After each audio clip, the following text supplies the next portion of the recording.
guys, so this is the part 3 of getting this running or making it move from the first time.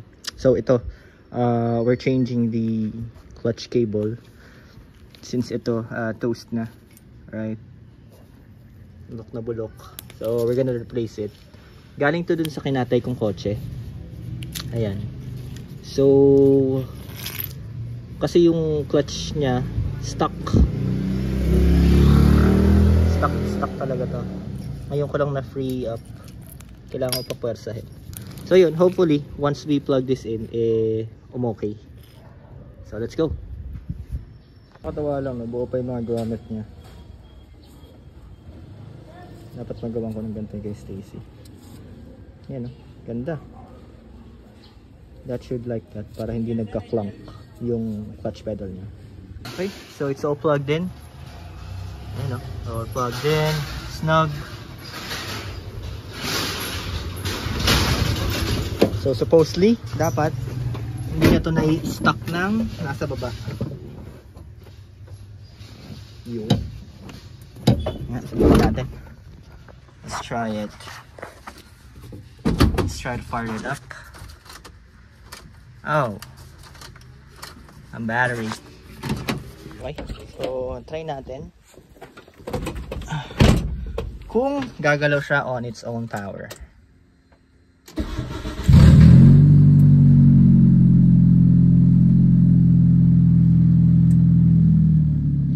Oh, it's not engaging. Uh-oh, got a trouble, man. Okay siya pagka ganito. So we're gonna plug this in. Naka-QE. Ay, QE nga ba? Oo, QE nga. QE lug nuts. So lalagyan natin tong lug nuts niyang to para it's all bolted together. Maalag pa kasi. Ayun na, so we managed to pull change the lug nuts. Kaso nagasgasan ko. Oh my god.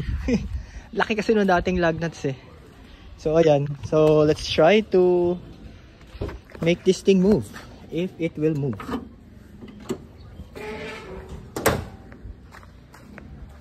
Try natin.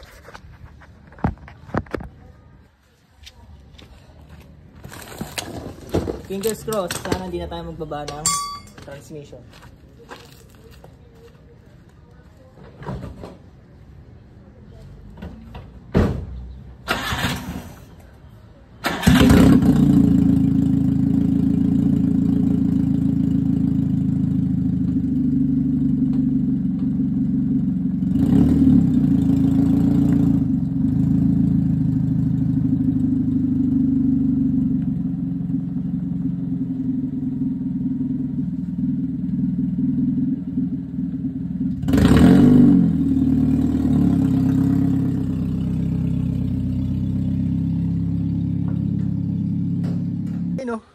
It finally moved from how many months or how many weeks.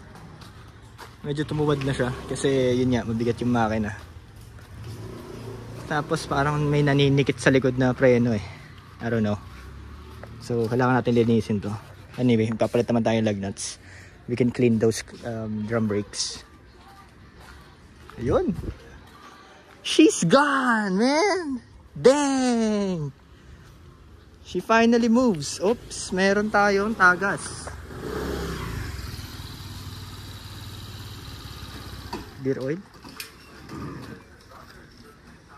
So, try natin iikot, no? Ikot natin dito pa. Ikot lang ng parking. Let's go.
Okay, so as you can see, umuulan na naman.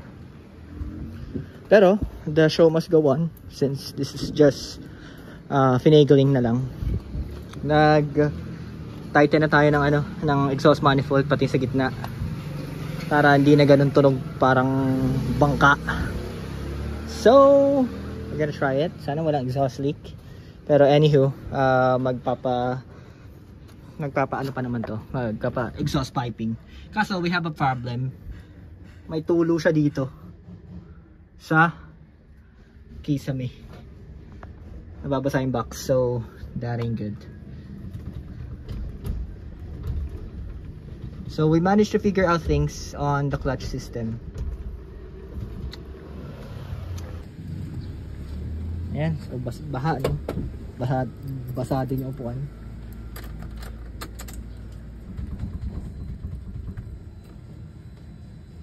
Bago bushing yan, guys. No slop.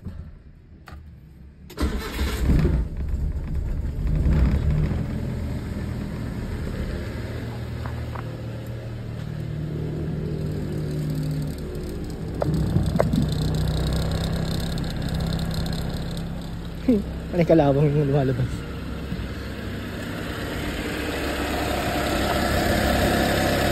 Exhaust leak.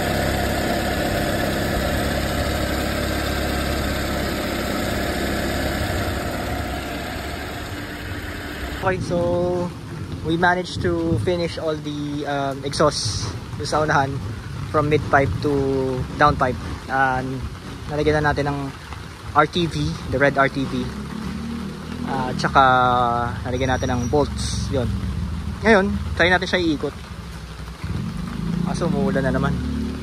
Let's try it. Still haven't figured out bakit umiilaw yung battery. Pero later on, we'll be tackling that. Iikot muna natin siya. Alright.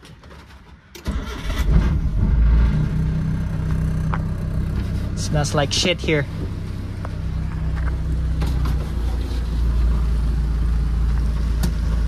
Try natin iikot. Nag-bled ako ng brakes. Medyo malalim, pero it's usable. Let's try it.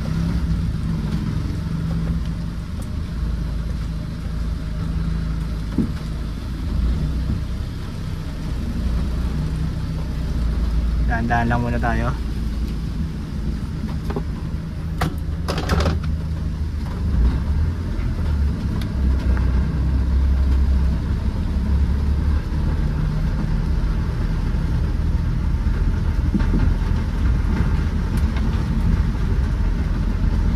Let's go.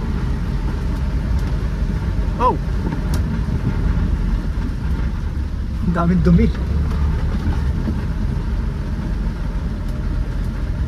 Ayan yung wire ng wiper.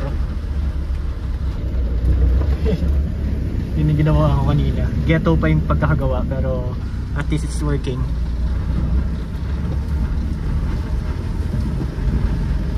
Oh, someone is vibrating.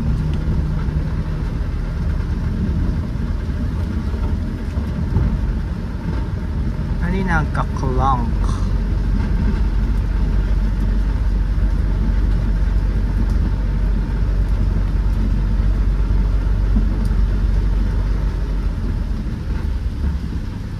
Solid bushings eh.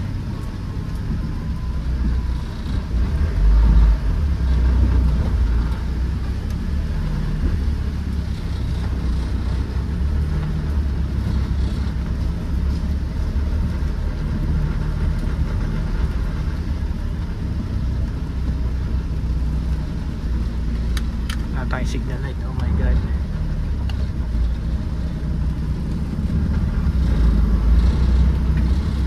Yay, you made around the block, man.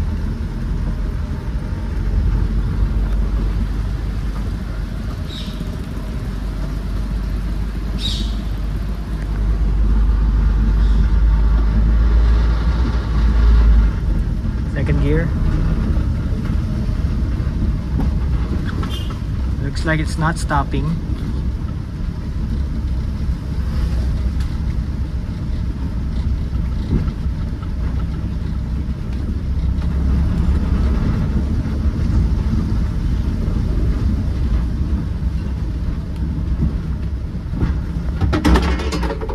Whoa, what's that? Yung ano?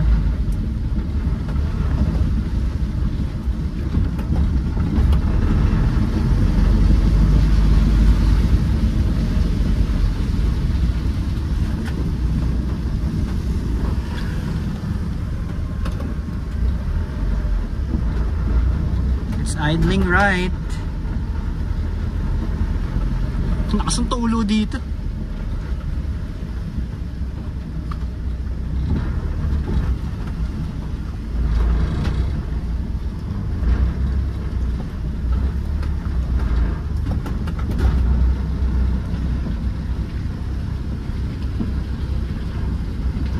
Alright, it made around the block.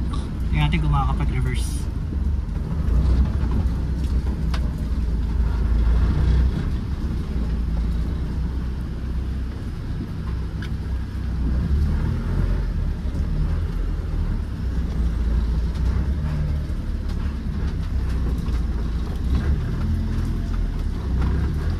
May umuulan sa loob, pre. Pare ko.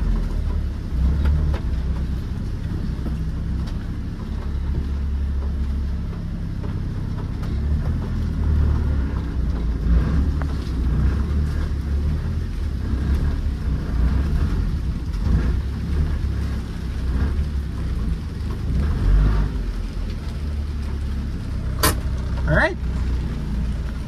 Nasa mga tulo.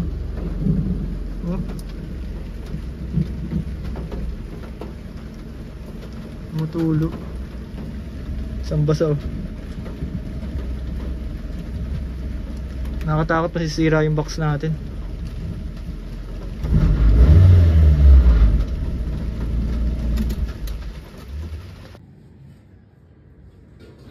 Mas mahaba siya ng konti. Kaya medyo nahihirapan ipasok ng cambio. Ito bro, nakanganga agad. Kailangan ko pa siya push. Yun.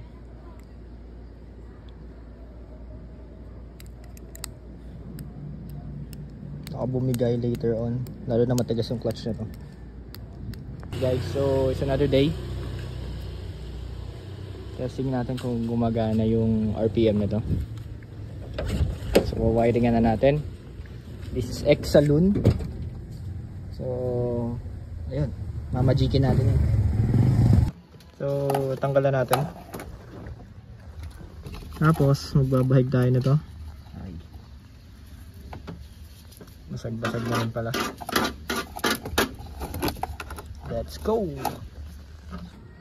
Yan o, bagong labaw. Pasok ka sa loob.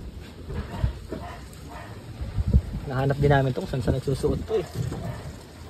Sa loob lang pala. Okay, so mission failed tayo dito kasi sira din. Tapos kailangan magpalit ng mga pigtail. Ito. Kasi ang layo. Naalala ko nga pala nung nag-convert ako na Exaloon ko. Talagang kinuha ko din yung mismong mga pigtails nung sa Super Saloon. Para putol dugtong na lang. Ayun. Anywho, ito na yung sa makina. Kailangan ko na lang. Ayan, may binapapinturahan lang ako doon. Kasi sakit sa mata eh. Buong buo na yung wiring harness. Oh. Gaano ka ano yan, linis yan. Parang factory yan, botching. So lagyan na rin natin ito ng primer. Okay na nauubos.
Okay, so tinanggal ko yung sidings niya para malagyan siya ng door handle sa loob.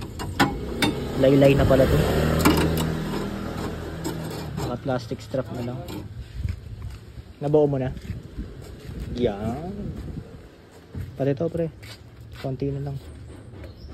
Nice one. Ganda na. Ayos na. Na-prep na. Okay guys, so ito, just a quick update also. Nandun na tayo sa drivability. Itong stoplight nila or stoplight niya, check ko, putok pala, kaya pala walang ilaw. So papalitan natin yan. Papalitan natin ng LED.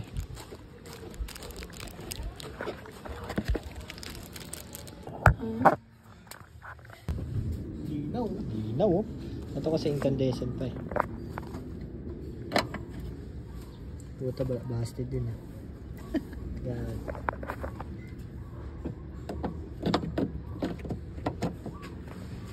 Yun. Meron na siya pareho. Oh, today is the day. She's rolling. Lumagana na.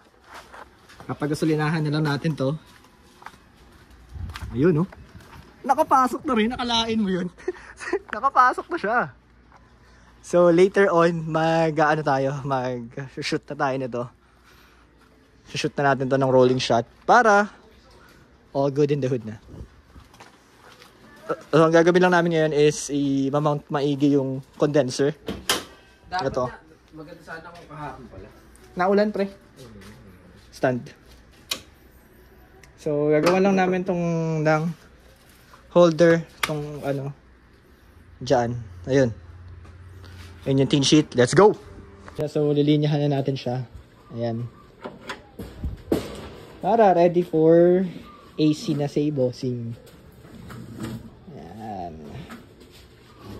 Tight squeeze yung yun. Medyo malapad-lapad yung katawan Medyo fabrics.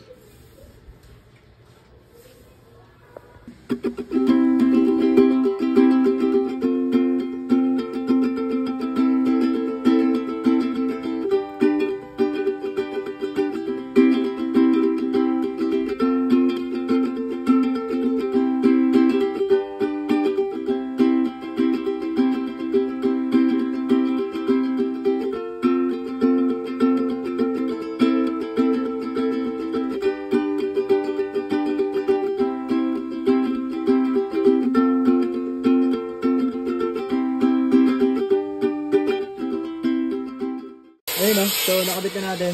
Ayun na. Ayun ang high and low side niya. Tapos yung ito. Ayan. Ayan yung battery tray niya. Battery plate ang tawag. Battery plate lang, hindi battery tray. Dilaw na dilaw. Ayun o. So, inspirayan natin ng itim para stealth. Stealth nga ba? So, ito na.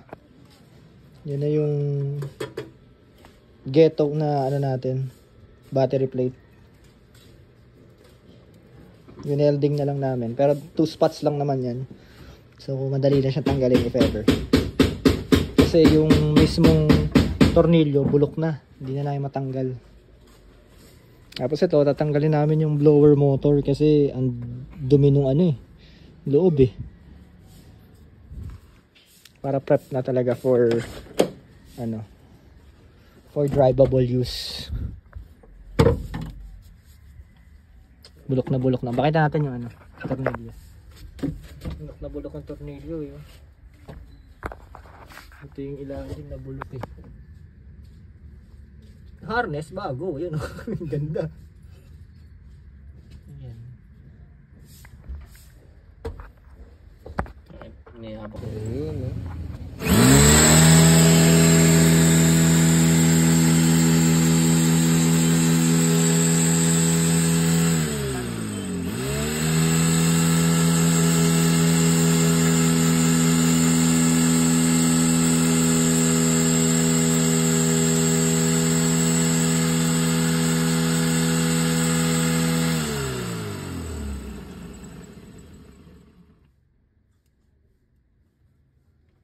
Usok eh.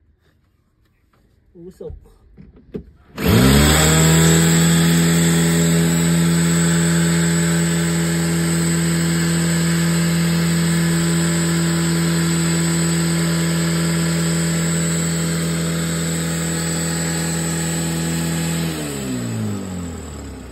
So, grabe na pala yung bulok. Ayan, no?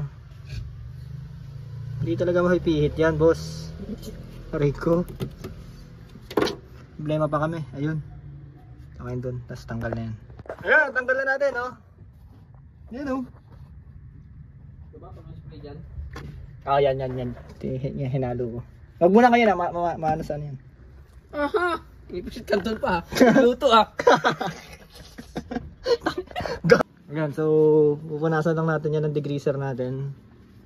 Home mix na degreaser. Ito, diretso spray dito. Oo, pre, diretso spray lang. Pero punas ka agad yan, ha?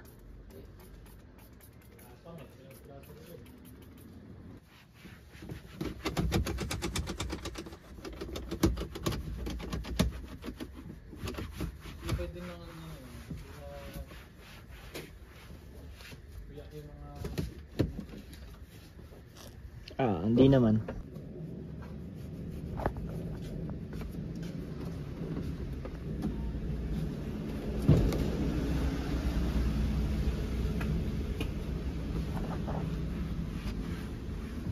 Ayun, medyo maayos na.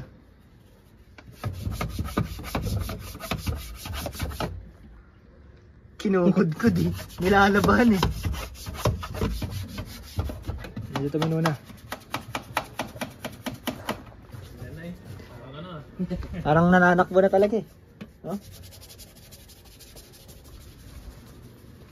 Dali dito maitim. Puti na. Ito sidings. Ayan. Let's go! Pero so pinapagana na yung mga blower. Tumbler 4 lang ang nagana eh.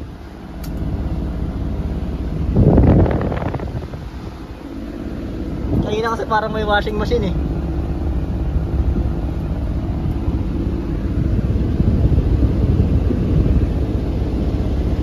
Linis na.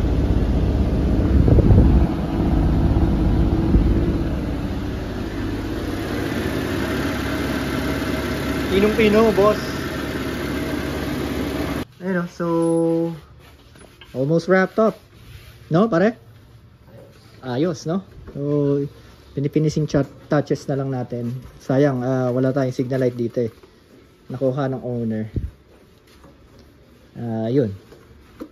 Pero ang kulang na lang dito ay bigyan ng kaperasong montage. Let's go.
Ayan, so andito na si Pops, si Joel.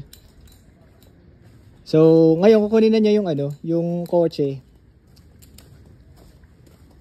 Ayan, so ito na yung new project natin. Ito yung galing sa ibang mekaniko.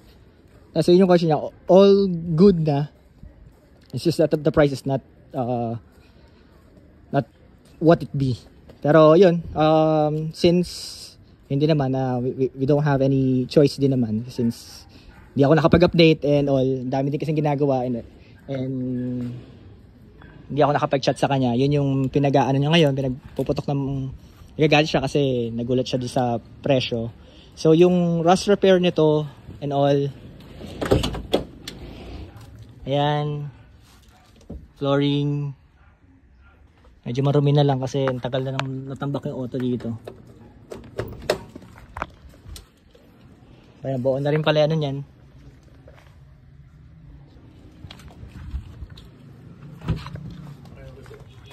Pareho.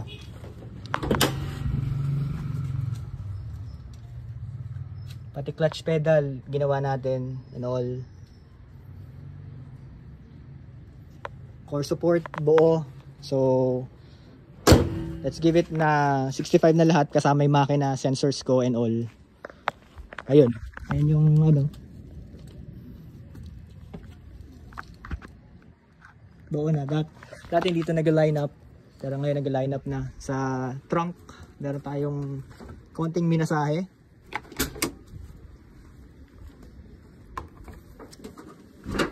Ayan. Ito kasi butas to eh. So ito yung hininangan ko na onte. Ito. Ayan yung mga welding ko na kasi nga butas na. Ayun. So yun, mag-down siya ngayon ng 50,000. Tapos by Wednesday, it's, ano ba ngayon? Monday, no? September 1st. Ayun. So, by Wednesday, sana makuha ko na yung 15K. Ayun. Ayun. Hindi ito yung storya na gusto kong mangyari, pero yun na.